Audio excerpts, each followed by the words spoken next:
नमस्कार, आप देख रहे हो टीवी हरियाणा। पंजाब कांग्रेस के राष्ट्रीय प्रवक्ता रणदीप सिंह सुरजेवाला आज बरवाड़ा पहुंचे। उन्होंने कहा कि कांग्रेस पार्टी द्वारा कोरोना महामारी के दौरान सरकारी अस्पतालों, प्राइवेट अस्पतालों, पुलिस स्टेशन, मीडिया कर्मियों को मास्क, सैनिटाइजर और पीपी किट बांटने की मुहिम चलाई गई। वहीं उन्होंने कहा कि कोरोना महामारी में जब देश के अंदर 562 मरीज थे तब मोदी सरकार ने लॉकडाउन लागू कर दिया था। अब प्रदेश में 5वां लॉकडाउन चल रहा है और 2 लाख से अधिक संक्रमित मरीज कोरोना के देश में है। अभी तक देश में प्रदेश की सरकार यह साफ नहीं कर पाई कि देश की जनता को लॉकडाउन से बाहर कैसे निकाला जाए। वहीं उन्होंने कहा कि 12 फरवरी को कांग्रेस पार्टी ने कोरोना महामारी को लेकर 4 बार वार्निंग दी थी। उस समय भाजपा सरकार ने कांग्रेस पार्टी का मजाक उड़ाया था। सरकार अभी तक यह भी तय नहीं कर पाई कि कोरोना महामारी के कारण जो समाज पर आर्थिक मार पड़ी है, ऐसे समाज को बाहर कैसे निकाला जाए। वहीं शराब घोटाले पर रणदीप सिंह सुरजेवाला बोले कि गृह मंत्री की कोई बात नहीं मानता। प्रदेश के मुख्यमंत्री मनोहर लाल खट्टर खुद शराब घोटाले पर पर्दा डालने का काम कर रहे हैं। बरवाला से कपिल मेहता की रिपोर्ट। कांग्रेस पार्टी के द्वारा हरियाणा के एक इस इलाके के हिस्से में हम सब साथियों ने मिलकर एक अभियान शुरू किया है कि कोरोना महामारी का वक्त एक बड़ा चुनौतीपूर्ण समय है और उसमें जो साथी कोरोना से सबसे आगे बढ़कर लड़ाई लड़ रहे हैं, हमारे डॉक्टर साहिबान शामिल हैं। तो कुरुक्षेत्र ज़िले में, पूरे कैथल ज़िले में, पूरे जींद ज़िले में और आज उकलाना और बरवाला में ये अभियान हम लेकर आए हैं कि सब सरकारी डॉक्टरों तक N95 मास्क और PPE किट्स, इसके साथ साथ पत्रकार साथियों तक N95 मास्क और हर थाने में लगभग 25 कारिंदे होते हैं, तो हर पुलिस स्टेशन के अंदर N95 मास्क। ये इसके साथ साथ अस्पतालों में जो प्राइवेट अस्पताल और MBBS MD डॉक्टर्स हैं उन तक भी PPE किट्स और N95 मास्क। सरकारी और प्राइवेट अस्पतालों में सोडियम हाइपोक्लोराइड, ताकि कोरोना से महामारी की ये जंग और ज़्यादा मजबूत और सुरक्षित बन सके, ये हमने छोटा सा एक प्रयास शुरू किया है। इसमें अब तक हम कुरुक्षेत्र में, पेहवा शहर, इस्माइलाबाद, शाहाबाद, बबैन, लाडवा और कुरुक्षेत्र, कैथल में कैथल शहर, सीवण, गुहला चीका, कलायत, पुंडरी और ये सारा इलाका हमने कलायत का कवर कर लिया। इसके बाद जींद ज़िले में नरवाना, उचाना, जींद, सफ़ीदो, जुलाना और पिलूखेड़ा और आज उकलाना और बरवाड़ा। ये एक छोटा सा प्रयास नर सेवा का, मनुष्य सेवा का, ईश्वर की सेवा, नारायण सेवा, नर सेवा है। ये हमारे शास्त्रों में लिखा है। ये हम सब साथियों ने एक प्रयास शुरू किया है। इसके साथ साथ सोडियम हाइपोक्लोराइड दवाई का छिड़काव चार्ली टोर्नेडो मशीन से कैथल ज़िले में पूरा हो गया। इस समय वो पेहवा इत्यादि इस इलाके में हमने फिर शुरू किया है और साथियों की नरवाना में हो चुका। अब इसके बाद जींद जिला और उसके बाद ज़रूरत पड़ी तो उकलाना और बरवाड़ा के अंदर भी हम चार्ली टोर्नेडो मशीन लाकर यहाँ भी छिड़काव करवाएंगे। ये सारे जो साथी खड़े हैं, ये इनका एक संयुक्त प्रयास है। एक छोटी सी इस यज्ञ के अंदर कांग्रेस पार्टी का संकल्प है, सोनिया जी और राहुल जी के नेतृत्व में, जो हम सब कर रहे हैं। कोई प्रश्न आप पूछना चाहें तो स्वागत। प्रदेश व देश के अंदर लगातार कोरोना के पेशेंट जो बढ़ रहे हैं, इसके बारे में देखिए, ये बड़ा सार्थक और महत्वपूर्ण सवाल है। याद करिए, 25 मार्च की रात के 12 बजे से प्रधानमंत्री मोदी जी ने कोरोना महामारी की जंग में 21 दिन, 1 मिनट रुक जाइए, 21 दिन का पहला लॉकडाउन किया था। उस समय 562 संक्रमण थे। आज कोरोना का संक्रमण 2 लाख से ज़्यादा संख्या में पहुंच चुका है। 4 लॉकडाउन कर लिए, 5वें लॉकडाउन में अब देश चल रहा है, प्रदेश चल रहा है। ना खट्टर साहब बता पाए, ना मोदी जी बता रहे कि इस लॉकडाउन से देश बाहर कैसे आएगा। नंबर 2, संक्रमण से निपटने के लिए सरकार की नीति, नियत और रास्ता और दृष्टि क्या है। नंबर 3, टेस्ट ट्रेस क्वारंटाइन हम पहले दिन से कहते आए हैं। 12 फरवरी को राहुल गांधी जी ने इस कोरोना महामारी के बारे में वार्निंग दी थी, 4 बार वार्निंग दी। भारतीय जनता पार्टी ने कांग्रेस पार्टी का मजाक उड़ाया।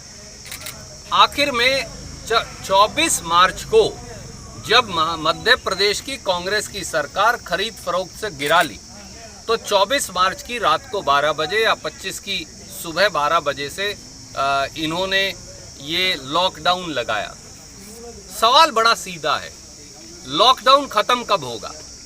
दूसरा, कोरोना महामारी का संक्रमण कब रुकेगा? तीसरा, जो आर्थिक मार पड़ी है समाज के हर वर्ग पर, मजदूर पर, दुकानदार पर, गरीब पर, किसान पर, छोटे उद्योग पर, उससे बचाव कैसे होगा? अब तक आप केवल जुमले देते आए हैं। 20 लाख करोड़ का पैकेज अनाउंस कर दिया, उसमें 13 जीरो थी, ना आगे डंडा है ना पीछे डंडा है, 1 रुपया किसी को मिला नहीं।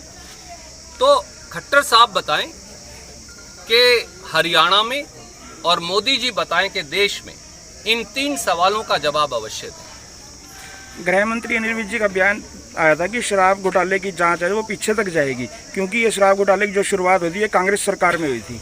क्या गृह मंत्री जी की बात कोई मानता है? प्रश्न ये है। साफ है कि मुख्यमंत्री श्री मनोहर लाल खट्टर प्रत्यक्ष या परोक्ष रूप से, और मैं जिम्मेवारी से आज इल्जाम लगा रहा हूं, वो पूरे शराब घोटाले पर पर्दा डालने का प्रयास कर रहे हैं।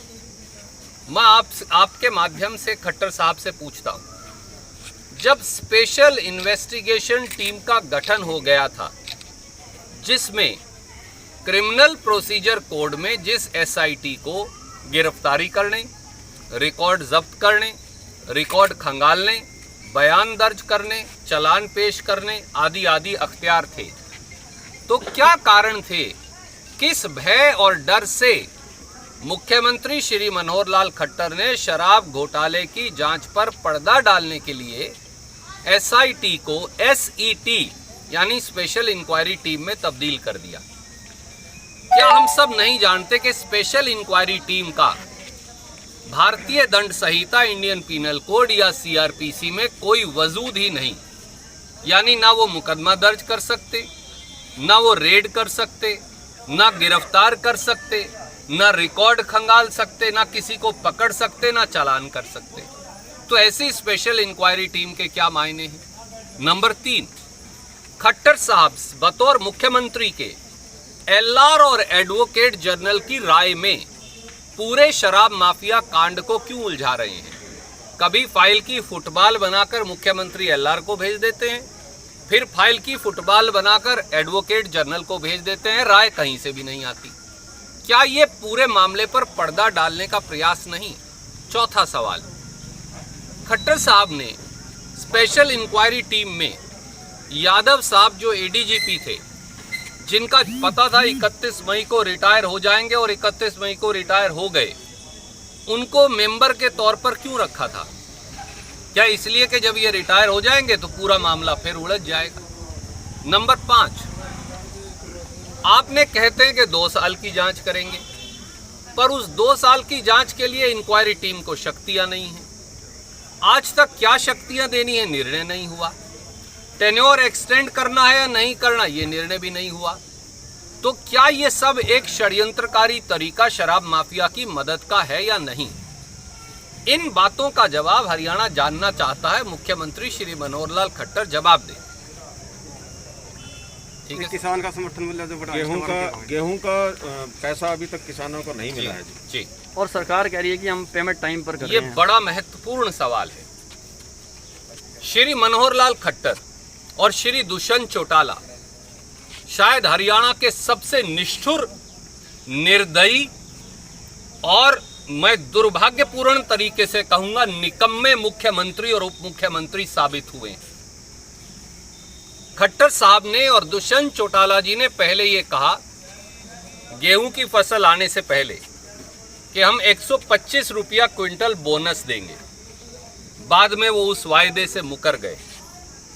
फिर ये कहा किसान का एक एक दाना खरीदेंगे। बाद में किसान अपनी गेहूं और सरसों को लेकर मंडियों में पड़ा रहा, वो पानी में बह गई, उसका कोई हल नहीं हुआ, न एक फूटी कोड़ी मुआवजा मिला। फिर ये कहा कि किसान की न्यूनतम समर्थन मूल्य 1925 रुपया क्विंटल जो गेहूं का था, उससे कोई पैसा नहीं कटेगा। बाद में नमी और चमक के नाम पर 14 रुपया 62 पैसे प्रति क्विंटल न्यूनतम समर्थन मूल्य से भी काट लिया। चौथा, फिर ये कहा कि 24 घंटे के अंदर हम कणक की सरसों की पेमेंट करेंगे। मैंने फिर ये उजागर किया, आपको याद हो, 5 या 6 मई को पत्रकार वार्ता करके कि 25 अप्रैल के बाद पेमेंट ना करने के लिखित आदेश जारी किए हैं खट्टर साहब और दुष्यंत चौटाला जी ने। फिर उन्होंने घबराकर उस पत्रकार वार्ता के बाद 5 या 6 दिन की पेमेंट और कर दी। आप बरवाड़ा मंडी, उकलाना मंडी, नरवाना मंडी, नारनौंद मंडी, हिसार मंडी, अपने हांसी मंडी, फतियाबाद, रतिया मंडी, टोहाना मंडी जाकर देखिए, पूछिए आड़ती और किसान भाइयों से, 15-15 दिन से पैसे नहीं आए। पहले किसान को ओलावृष्टि बारिश की मार, नमी और चमक की मार, पानी में कणक और सरसों बह जाने की मार, और अब उसका पैसा ना देने की मार, और आड़ती किसान और मजदूर का रिश्ता तोड़ने की मार। तो शायद इसीलिए मैंने कहा कि श्री मनोहर लाल खट्टर और श्री दुष्यंत चौटाला हरियाणा के किसान विरोधी, निष्ठुर और निर्दयी मुख्यमंत्री और उप मुख्यमंत्री साबित हुए।